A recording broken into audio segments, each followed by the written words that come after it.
Welcome to Season 4 of the Insiders Career Club podcast. Here you'll get advice from industry experts and me, your career insider, sharing how we succeeded in our careers. FeedSpot ranked the Insiders Career Club podcast in the top 25 as one of the best job search podcasts from thousands by listeners like you, social media, and professionals. You know, we're more than job search. We're all about careers too. Hey, it's me, Sindy Thomas, your career insider. And the Insider family knows me as an HR career professional in talent acquisition with a career spanning over 25 years. Are you looking for work? Don't just look for your dream job, because dream jobs come and go. I want to be your career coach. Work with me and let's find your dream career. I can help you with resumes, career planning, with your interview skills, and making a career transition. So schedule a coaching session with me on my website at www.insiderscareerclub.com. Now, coming up next is a great podcast. Stay tuned.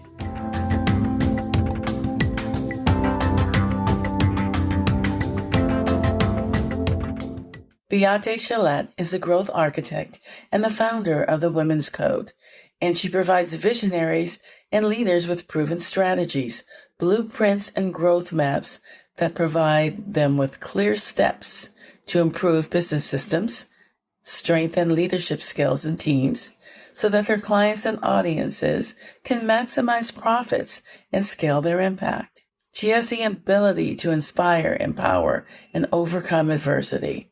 Her super skill is working with unique personalities, big thinkers, and building executable systems. Beate is a podcast host of the Business Growth Architect Show and is listed amongst the top 100 global thought leaders by PeopleHum, and is also one of the 50 must-follow women entrepreneurs by HuffPost. Let's welcome her into the show. Beate, welcome to the Insiders Career Club podcast. I've been looking forward to speaking with you. Likewise, I've been excited to be on your show. Thank you so much for having me. Let's start off by talking a little bit about you and where you grew up. I'm known as a growth architect. I'm currently in Los Angeles, but originally I'm from Germany, born and raised, and I came to the United States in my early 20s to find adventure. Oh, I think you found it. Oh my. That would be the understatement of the year. Yes, I think I did find it. I have not had a boring day since, sometimes even people say, oh my God, I'm so bored. I'm like, what is that? Yeah, there's always a lot to keep you busy if you're thinking about things and doing stuff. So share with us about the business that you started. You bootstrapped it and you turned it into a global business. I originally come from a photography background, and I realized very early on that I was better at the business side behind the creativity. But I love creatives and I love visionaries and I love people that are colorful and non-conforming and, just have these amazing, crazy ideas. And it was always easy for me to build businesses around it. So I refer to it today as landing planes. And when I left Germany, I was a photo editor. I came to the United States. I was employed for working for a company as an artist representative and a still photography producer. Then we were in a massive, massive recession, and I was laid off with a 6-month-old. By that time, I was already realizing this marriage wasn't going to work. For the next 13 years, I had to figure out how I'm going to run my company. How do I make money? How do I raise my child as a single parent? And how do I get ahead? And I had, in these 13 years, a lot of really serious and just insane adversity, from being involved in a lawsuit with a former employee that had an idea on how to run her business, which was my business without me, and a lawsuit that followed, to September 11th, wiping out in 24 hours my $500,000 production business. And, and it just kept coming: fires, floods, riots, earthquakes, a tsunami that killed one of my key vendors. And eventually I'm $135,000 in debt. And I think this is it. I'm not going to make it. Mm-hmm. And I had to borrow money, Sindy, to pay interest on borrowed money, which I think is called the death spiral in finance. Wow. I flew to Germany. I decided that I was going to drum up some business. My father had pancreatic cancer, so he died 6 weeks later. Now I'm completely broke. My best friend died. I'm in Germany, in Nether Bavaria, at the grave. And I broke down and I fell on my knees and I raised my fist. And I said, dear God, if you have a plan, this would be a great moment to fill me in. And then I surrendered to it, which is really a critical part about my story, is that you have to get to a point where you finally let go of the control. I got back and I had a letter from the White House not too long after, because in my desperation and because my former mother-in-law was such a nag about it, I had written a letter to the President of the United States, and I get a letter from the White House. It put me in touch with a small business administration, but with a second in command, because this person also got a letter from the White House, and he goes like, I need to figure out which nutcase writes a letter to the president instead of calling me. True story, right? He goes like, why didn't you call me? And I'm like, never even occurred to me, because I was so stuck in my story. And they helped me to restructure the finances and found me a bank that then took my $135,000 in debt, restructured that in a 10-year fixed loan. That freed up my line of credit. That brought me to break even. So between bankruptcy and break even was 3 months. And then I became the world leader in my category. And that's when the Bill Gates company comes and knocks on the door and says, how do you do it? And I said, you want it? You need to buy it. And they said, how much do you want? I said, $2million. And I said, okay. Wow. I was just trying to think of a quote, but when all hell breaks loose, just hang in there because there's some good things coming, right? Yeah. You just had to get there. And like you said, give up control. And we don't want to do that. We do always want to be in control. I don't want to call myself a control freak, but I do like to plan things out. And so I understand that. And it can be hard for people that don't want to be flexible. Well, there's so much that goes into that. So number one, you have your own story, the story that you've been telling yourself, the story that you believe in. And I give you a really interesting example, which just happened the other day. And so my mother said something to me that was so weird and out of the blue. So she said to me, my doctor didn't like fat babies, so I just didn't feed you enough as a child, but then you were whimpering at night. Then eventually I fed you more, and then you had all these digestive disorders. I said, well, because I'm lactose intolerant, as we now know, which we didn't know then. And then I looked at this and I said, I can tell myself now this story in a variety of different ways. I can say, what absolute nutcase of a mother would tell her daughter that her trauma started as a baby when she decided that she was not going to feed her child. That's story number one.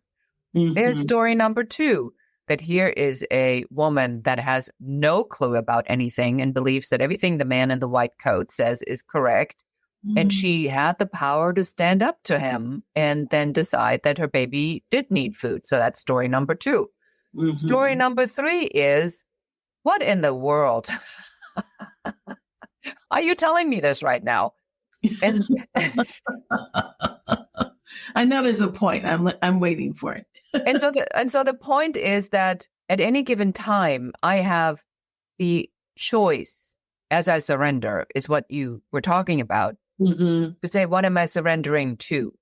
The truth of the story as I see it, but as in this example, which side of it is true? I bet that my mother's side of the story is completely different than how I perceived it, but it is the same story. Absolutely. So when we surrender, we just surrender to not just the outcome, but also to our attachment of the story, the interpretation that we have of what actually has happened. And that's why I wanted to tell the story, is that the surrender comes from that you say, I clearly seem to be not in charge here. You know, a lot of people say, let go, let God. And absolutely. I've done everything I possibly could. I can't do anything more. And now I surrender to this. And whatever happens, happens. I could not have predicted in a million years that this insanity of writing a letter to the President of the United States would have amounted into anything. I mean, I just did that because I just needed her to stop talking about it. So you just have to, I'm going to do this and it'll be over with. I can say I did it. I don't have to lie about it. I did it and it'll be, yeah. Yep. And that's the thing that changed my life. Wow. You never know what's going to affect the changes. And it is very important.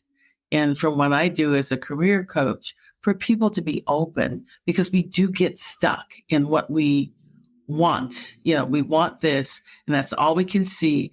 You're not even being logical about how you get there.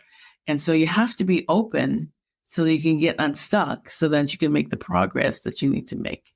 You're absolutely correct. And especially in what we're seeing right now in the market with people wanting to turn their talent into a business or figuring out what they can do with their passions.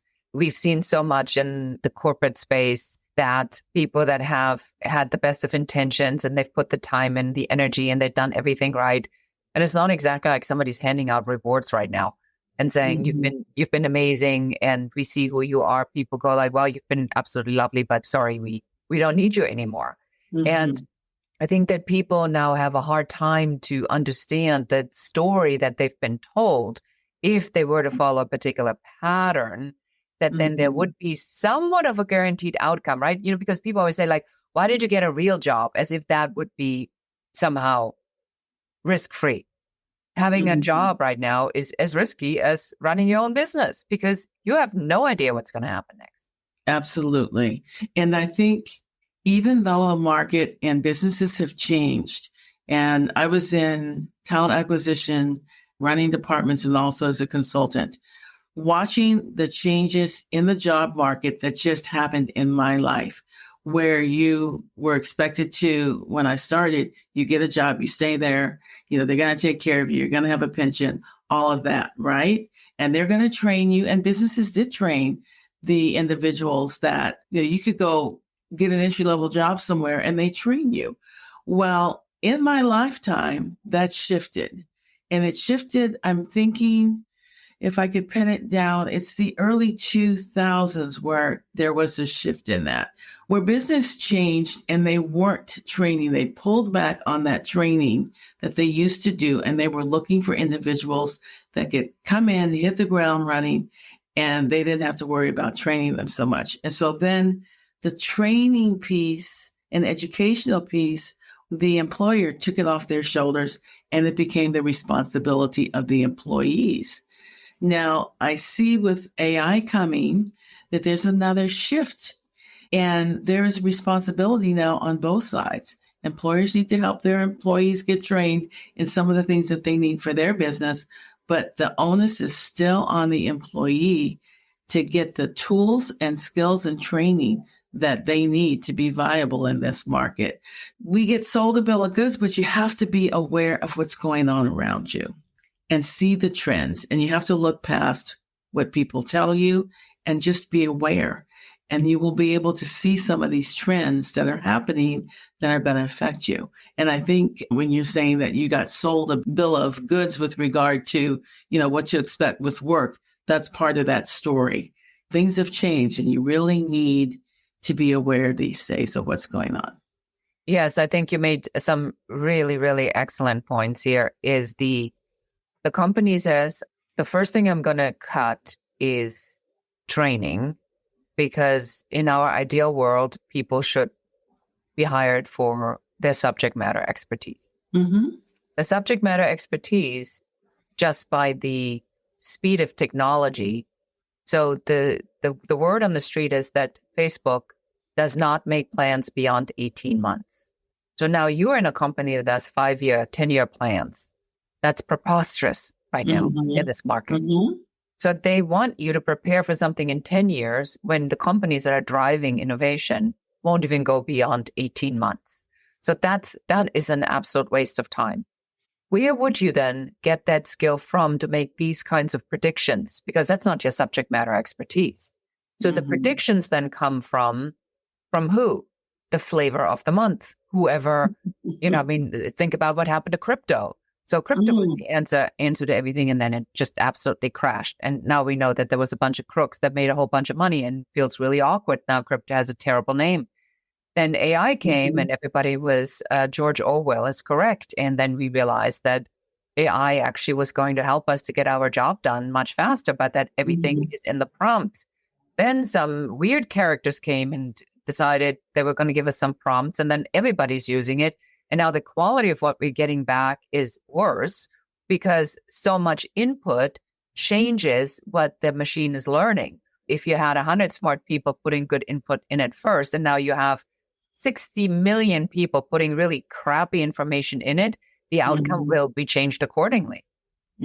How would somebody know on how to prepare for all of that? That would mean that you would have to become a subject matter expert in everything. In some ways, yes. You have to be aware of what's going on in your particular market. So when you're talking about Facebook not making plans more than 18 months, unfortunately, I understand that because Facebook is tied to technology and technology is changing at such a fast rate. It always changed quickly, but not nearly as quickly as what's going to happen because of AI.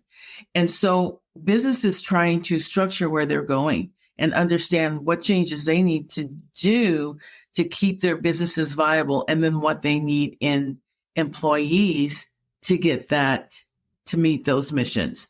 So I can see why maybe they're not thinking past 18 months. They really are, but they're not sure of what's going to happen because there's so much flux in what's going on with technology right now. But there are individuals that focus in on this and look to the future of where the future of work is. Actually, my first podcast for the beginning of next year will be on that. So I'm going to be sharing with the audience what I'm gleaning from these reports of where work is going for the next 5 years and where the jobs will be and where the cutbacks will be. So I mean, you kind of have to keep your antenna up. You can't just keep your head down.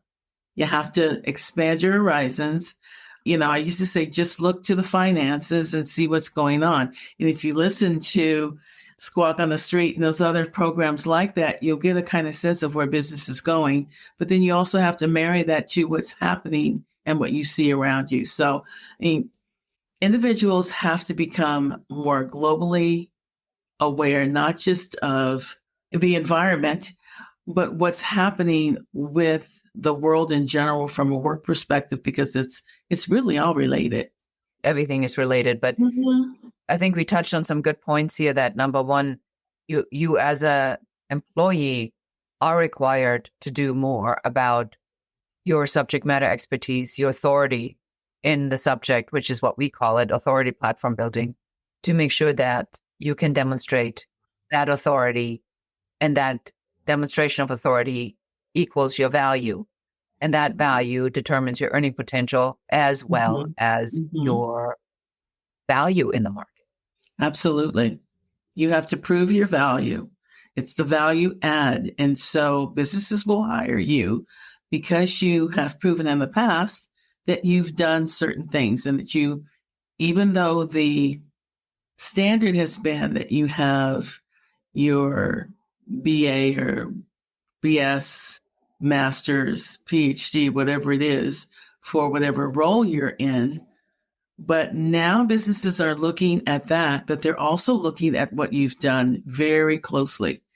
And it's not just let's hire somebody with a degree, let's hire somebody that has a broader horizon, they have good experience, and they have proven the ability that they're flexible, that they have all these other soft skills that businesses are looking for, because you are going to need these skills, like the ability to interpret data. That's not such a soft skill, but, you know, being able to analyze things, that's going to be so key in the future, because even with ChatGPT, you put stuff in, you've got to analyze the data that comes back to you and figure out if it's really going to be right for your situation. So there are a lot of things that individuals now have to add to their skill and experience toolbox to stay viable.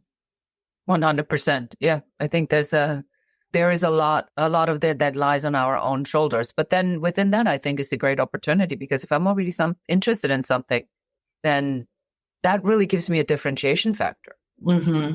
It's inspiring and exciting and motivates you, right? 100%. Yes.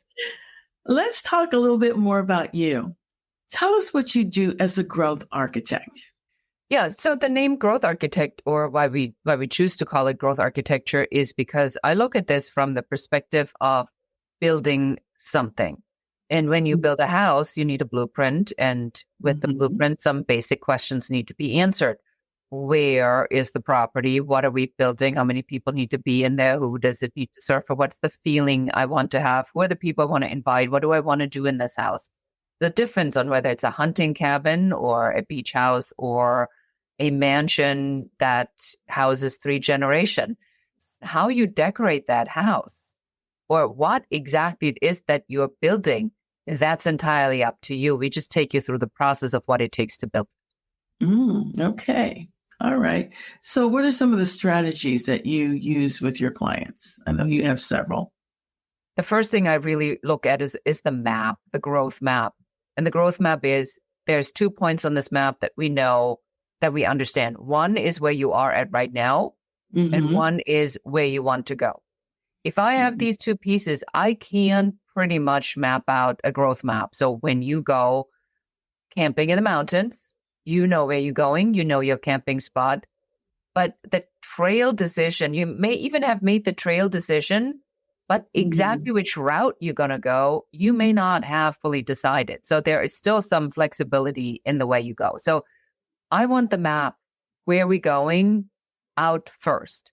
Then and only then will I look at the strategy and say, what is the overall strategy that's going to get us there? And what are the tactics underneath that we need to implement? So if I use podcasting for lead generation, then how many podcasts do I need to be on, or how many podcasts do I need to produce to get my message out in front of X amount of people? And then what is my conversion rate? That tells me exactly what I need to be doing. So the strategy is very specific to the person that we're talking to. It's very specific to the outcome that they want to achieve. And it is very specific to also the other things in life that you want. I mean, if you want to speak and you want to speak a lot, you're going to be on the road a lot. If you don't want to travel because you have 3 small children and 2 white fluffy dogs, then that may not be a good strategy. Then podcasting may be better for you. The strategy really is driven by what you want to achieve and how we reverse engineer a business model that works for you. How did you decide on doing this particular business? What was the need in the market that you saw? Yeah, so after I sold the business, I went into photography consulting as a photo biz coach. But the reason I sold my business is I saw that the photography industry was going to be imploding, and it did.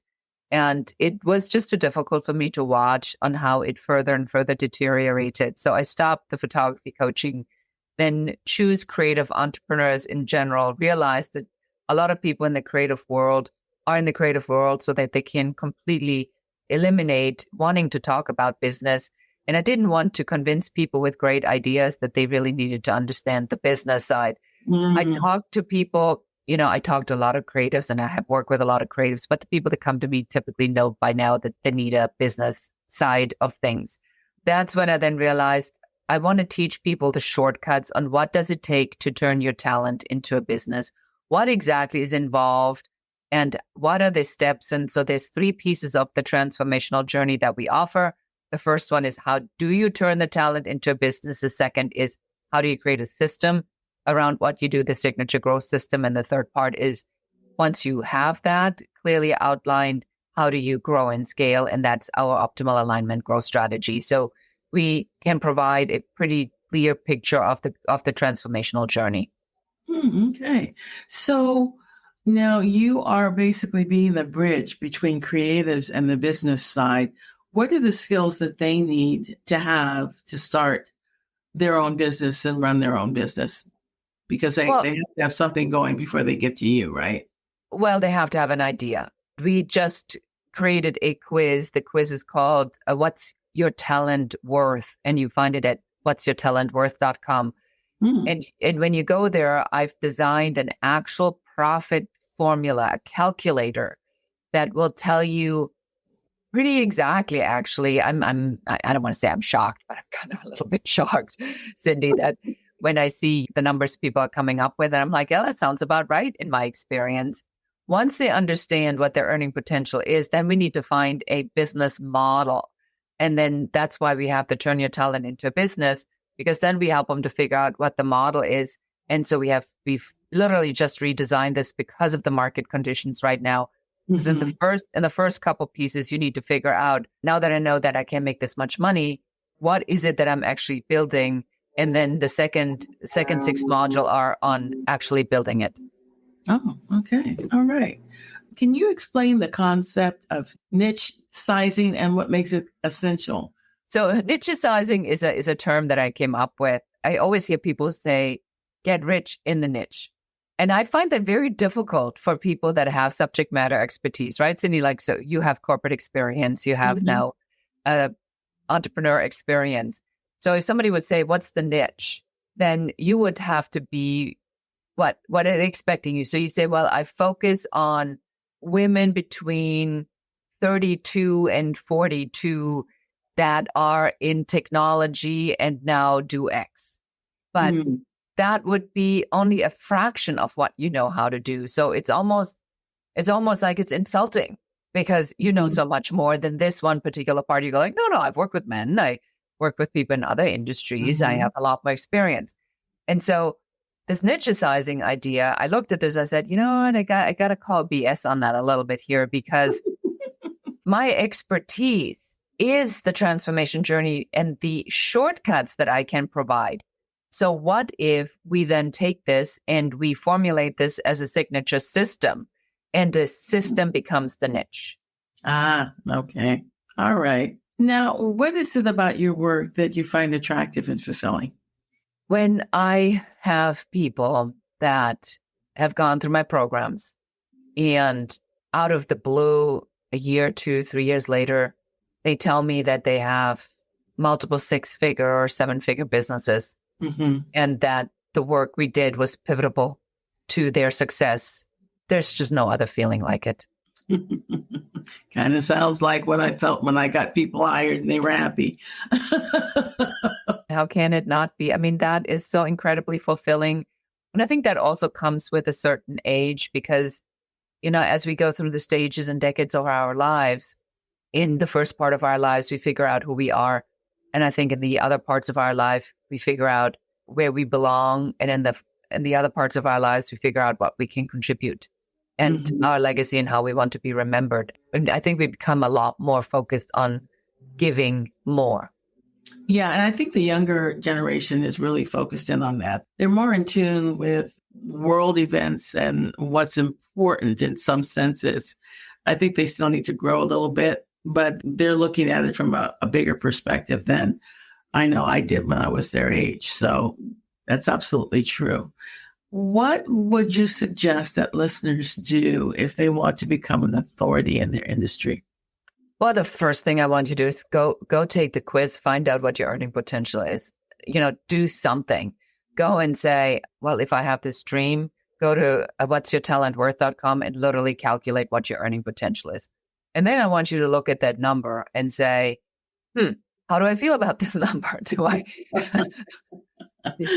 I did this with somebody who was a client, and as we were in the very early testing phases, and he tested it, and his number was $775,000, which I think is exactly what his earning potential is per year. I said, how do you feel about this? And he says, well, that sounds about right. So unless you know this number, how do you know if there's potential? So that's the first thing that you do. Then the second thing is, it's really the decision. Now that you have this number, what are you going to do? Are you going to believe that your CEO is having your best interest in mind, or even your manager?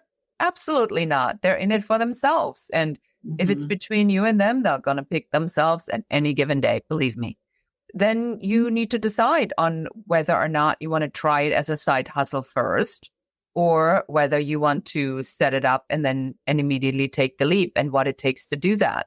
And for that, we've created this Turn Your Talent into a Business program, because we wanted to take all of this guesswork out. And, you know, I have a limited amount of time. I've been doing this for a very long time. This is all about shortcuts. How quickly can we get you there? Mm-hmm. Yeah. And it becomes even shorter if you're starting really late. Most businesses, you'd be surprised, though, that a lot of businesses that are started by people over 50. Or even older. I've talked to some that are later in life. Tell us about the Women's Code that you found. The Women's Code is a system that helps women to understand that we have to have a code on how we treat other women first before we can go out and address the big issues in the world: inequality, diversity, inclusion.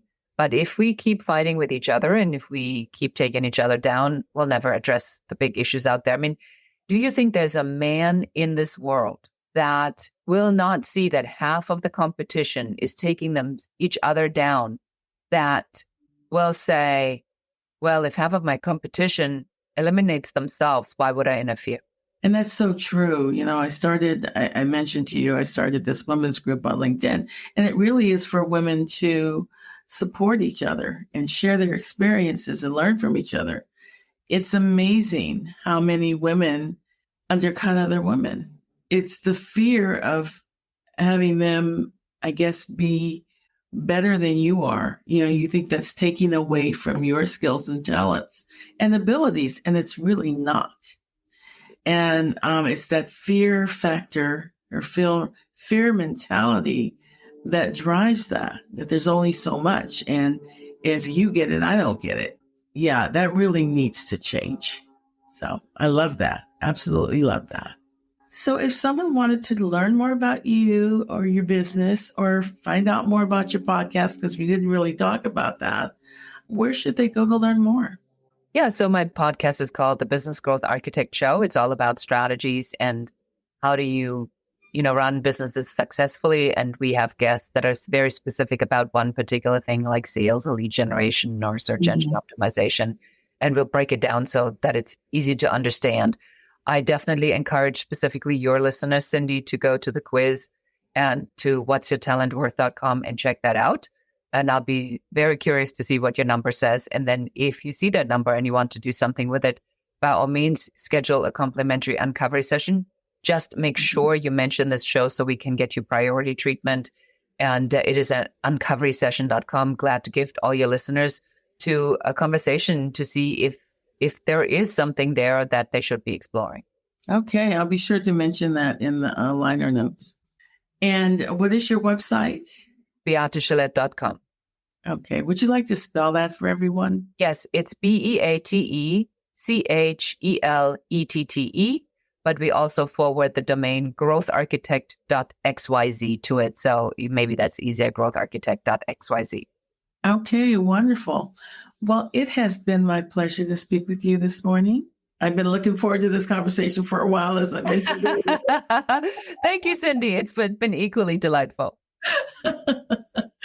And I hope that maybe we can do it again sometime.